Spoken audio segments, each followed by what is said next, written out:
సొంత పార్టీని చంపుకొని అట్లా కన్న కూతురు వేరే దగ్గరికి పోతే అసలు ఎవరికైనా ఎట్లుంటది మ్యామ్? అంటే జనరల్లీ మరి ఎంత రిమోట్ ఎవరి చేతిలో ఉన్నా గింతగానం ఆడడమైతే నేనైతే ఏడ చూడలేదు. అంటే కవిత గారు బీజేపీలోకి పోయుంటే అందరూ వాళ్ళంటారు కదా! "అయ్యో! కూతురే పోయింది, కూతురే పోయింది" అని అనరా? అంటారు కదా! ఎవరనుకుంటే మాకేంది, ఇక్కడ నా కొడుకుండాలా, అక్కడ కూతురుండాలి. ఎవరేమనుకుంటే ప్రజలతోటి ఏం అవసరం ఆమెకు? ప్రజలతోటి పని లేదు గదా!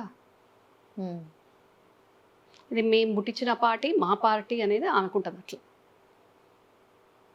ఇష్టమున్నోళ్ళు ఉండండి, కష్టంగా ఉన్నోళ్ళు వెళ్ళిపోండి. నా పిల్లలు మాత్రం ఇద్దరు మంచిగుండాలి. ఎక్కడున్నా, ఏ పార్టీలో ఉన్నా. అది ఆమె పాలసీ. ఓకే. మరెట్లా ఇప్పుడు సరే దూతల్ని పంపించిర్రు. ఫస్ట్ చర్చలైతే స్టార్ట్ అయినాయి గానీ, అదేం సఫలం గాలేదు అని అంటున్నారు. ఈమేమో బెట్టు దిగుతలేదు. "నువ్వు దిగకు బిడ్డ" అని జెప్పుంటారా ఏంది శోభమ్మ? అంతేనా? ఆమె చెప్పిందో, చెప్పలేదో కానీ కవిత డిమాండ్స్‌కి, కవిత అనుకునే డిమాండ్స్‌కి ఆడ ఓకే కానట్టుంది. వెయిటింగ్‌లో పెట్టిండ్రు. హ్మ్. సో, వాళ్ళెట్లా వెయిటింగ్‌లో పెట్టిండ్రో, నేను గూడా అట్లనే పెడతా అన్నట్టు నిన్న కేటీఆర్‌కొచ్చిన నోటీస్‌కి ఒక ట్వీట్ పడేసింది. అవును. హ్మ్. ఏం జరగనట్టు, అసలు ఏం గానట్టు ఏదో సంథింగ్ అంతేనా? ఏం జరగనట్టు, ఏం గానట్టు కాదు.